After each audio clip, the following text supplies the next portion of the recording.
എടുക്കണം. ആദ്യം ഇടുന്നത് അലിഞ്ഞ് വരുമ്പോഴത്തേക്ക് ബാക്കി നമുക്ക് കുറേശ്ശെ ഇട്ട് കൊടുക്കാം.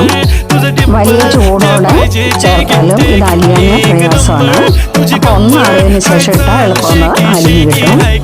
ഇപ്പോഴിത് നന്നായിട്ടൊന്ന് അലിഞ്ഞ് ചേർന്നിട്ടുണ്ട്. ഇത് കൈവിടാതെ ഇളക്കി കൊടുക്കുക. ആദ്യം ഫ്ലെയിം ഹൈയിൽ തന്നെ വെക്കാം.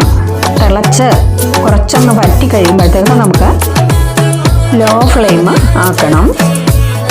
ഇപ്പോഴിത് നന്നായിട്ടൊന്ന് തിള വന്നിട്ടുണ്ട്.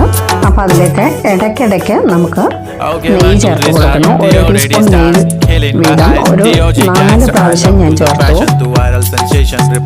ഇപ്പോഴിത് കുറുകി വരുന്നുണ്ട്. കുറുകി നന്നായിട്ട് വെള്ളം വറ്റി കിട്ടണം.